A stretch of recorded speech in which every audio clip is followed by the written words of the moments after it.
1920-ci illərin sonundan 1950-ci illərin əvvəlinə qədər Azərbaycan SSR-də həyata keçirilən Stalin repressiyaları Azərbaycanın ali rəhbərlərinə, ruhanilərə, ziyalılara və varlı kəndlilərlə bərabər bütün Azərbaycan əhalisinə toxunmuşdur. Repressiyalara, əks-inqilabi fəaliyyətdə, cəsusluqda, antisovet təbliğatını aparmaqda şübhəli bilinən insanların və əmlakının milliləşdirilməsinə mane olan qolçamaqların təbiqi, o cümlədən güllələnmələri, həbs olunmaları, əmək düşərgələrinə göndərilmələri və əhalinin SSR-nin digər bölgələrinə deportasiyaları daxil idi.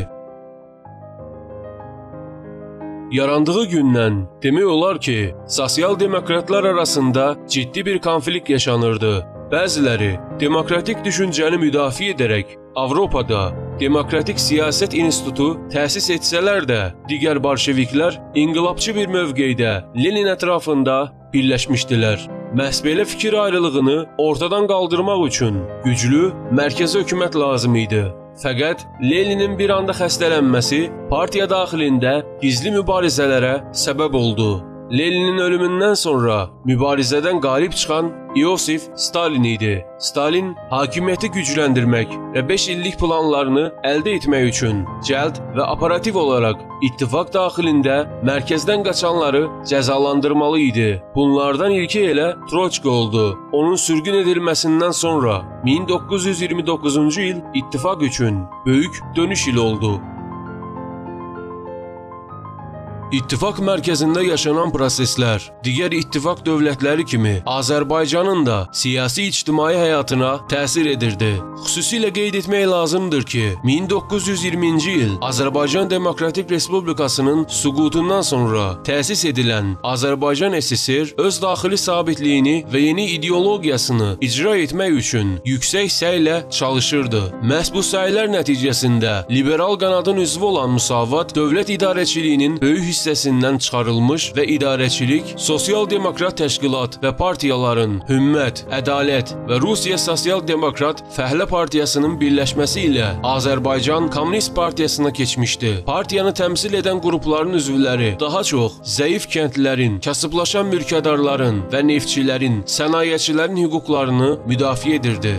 Azərbaycanda yeni təsis edilən bu qrup arasında hələ də konflikt və mübarizə bitməmişdi. İddialara görə Nəriman Nərimanov rəhbərliyində olan milli kommunistlər digər internasionallarla ciddi mübarizədə idi. Belə bir vəziyyətdə Müsavat Partiyasının sağ düşüncədə olanları digər dövlətlərə mühacir etmişdi. Sol ideologiyada olan üzvləri isə yeni hökumətə sadiqlik sözü vermələri nəticəsində bir çox dövlət vəzifələrində çalışırdılar. Mənbələrdə qeyd olunana əsasən dövlətdə ən önəmli şəxs Nəriman Nərimanov hesab edilsə də, digər xalqlar da hökumətdə təmsil olunurdular.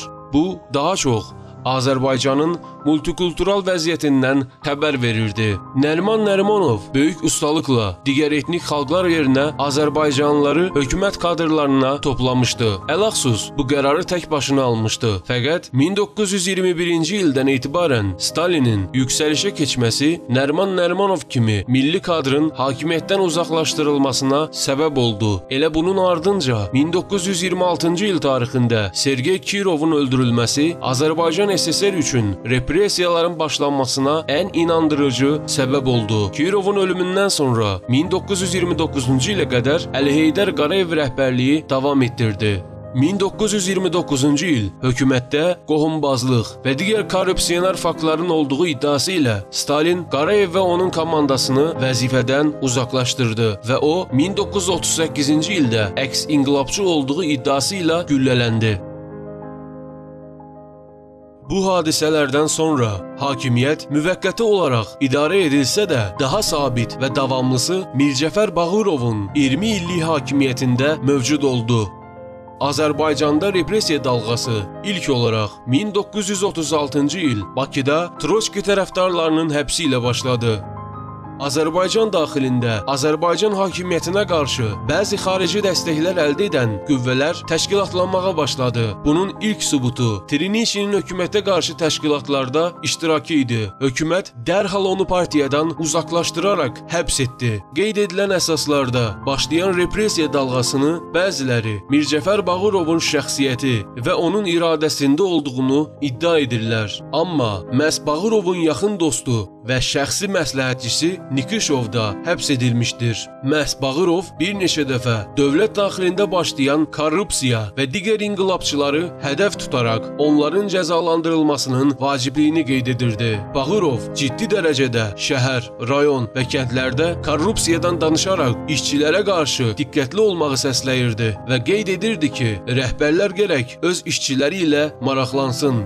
1937-1938-ci il repressiyalarında hökumət adamları kimi Azərbaycan ədəbiyyatının nümayəndələri də qətlə yetirilmişdir. Dövlət daxilində pantürkçülük ideologiyası dövlətə qarşı bir ideologiya olaraq yayılmağa başlayırdı.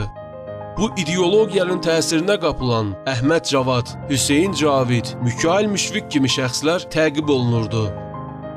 İlk dalğa məhz Yusif Vəzirovu yaxalayır. O, 1937-ci ildə Studentlər romanına görə Azərbaycan Yazıçılar Birliyindən uzaqlaşdırılır. İlk olaraq Ürgənc şəhərinə sürgün edilsə də, orada həbs olunaraq Bakıya gətirilir. Pantürkçülük və müsavata dəstək verdiyinə görə 8 il müddətinə azadlıqdan məhrum edilir. 1943-cü ildə Unjulaq düşərgəsində vəfat edir.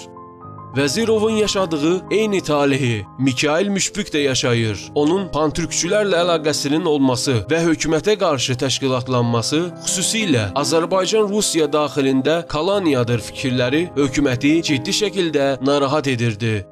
Çünki bu dövrdə hökumət milli kadrları mərkəzi hökumətdən kənar yetişdirməyə çalışırdı. Belə bir tutuma qarşı Müşfiqin belə yanaşması milli kadrlar planını da ortaya çıxara bilərdi. Müşfiqin yaradıcılığında aparılan araşdırmalarda onun inqilabçılarla əməkdaşlığı təsdiq edilmək üçün müxtəlif sərt tədbirlər ilə şairə təzyiqlər edilmiş və nəticədə şair bu əlaqələrinin olduğunu qəbul etmişdir. Əməkdaşlıq təsdiq edildiyi üçün şair güllələnmişdir.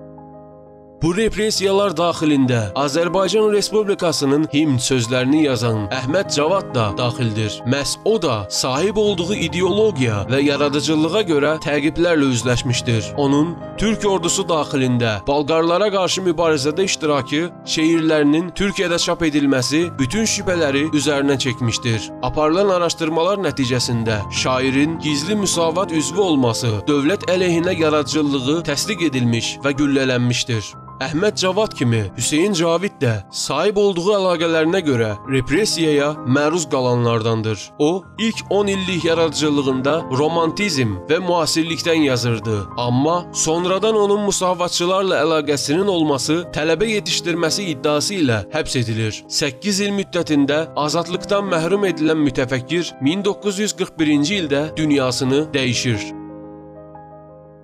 Təəssüflər olsun ki, Stalin sisteminin vəhşiliyi və Yejovun yalançılığı ucbatından təqsiri olan da, olmayan da güllələnmişdir. Məhz Azərbaycan dövlətində Nəriman Nərimanov rəhbərliyində başlayan milli kadr yetişdirmə Bağırov dövründə də davam etdirilsə də, mərkəzi hökumətə məcburi bağlılıq milli qərarların alınmasına imkan verməmişdir. Maksimal şəkildə Azərbaycanlıları sürgündən qurtaran Bağırov da bu repressiyanın 1955-ci ildə qurbanı olmuşdur.